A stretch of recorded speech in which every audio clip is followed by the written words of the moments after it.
अ, भारतीय जनता पक्षाच्या अनुसूचित जाती मोर्चातर्फे आम्ही ही भारताची भीमज्योत हा कार्यक्रम या ठिकाणी बाबासाहेबांच्या 135व्या जयंतीच्या निमित्ताने आयोजित केलेला आहे. तर हा कार्यक्रम आम्ही दीक्षाभूमी ते चैत्यभूमी असं घेऊन जाणार आहोत. तर सगळ्यात पहिला कार्यक्रम झाला होता दीक्षाभूमीमध्ये,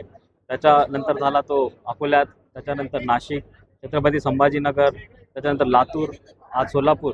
आता पुणे आणि मुंबईमध्ये चैत्यभूमीमध्ये आम्ही ही ज्योत समर्पित करणार आहोत. तर या कार्यक्रमाच्या माध्यमातून आम्हाला असं दाखवायचं की बाबासाहेबांच्या स्वप्नातला जो भारत आहे, हा भारत आपले पंतप्रधान केंद्रामध्ये आणि आपले मुख्यमंत्री राज्यामध्ये बाबासाहेबांचे विचार घेऊन कसं काम करत आहेत. त्याचबरोबर आम्ही हे सांगत आहोत की काही जे विरोधी पक्ष आहेत हे एक फेक नरेटिव्ह आमच्या पक्षाबद्दलचे पसरवत आहेत, तर ते काय स्ट्रॅटेजीने पसरवत आहेत आणि त्याचं खरं खोटं काय आहे आणि आपण एक नागरिक म्हणून त्या षडयंत्राला बळी कसं पडू नये, हा एक पूर्ण भीमज्योत असा कार्यक्रम आहे. आणि या कार्यक्रमातर्फे मला असं सांगायचं आहे की मला समजलेले जे बाबासाहेब आहेत आणि मला समजलेली जे भारतीय जनता पार्टी आहे, याची जर सांगत घातली तर मला असं वाटतं की फक्त आमचा समाज नाही तर पूर्ण भारत देशाची चांगल्या प्रकारात प्रगती होऊ शकेल. आणि या पूर्ण कार्यक्रमामध्ये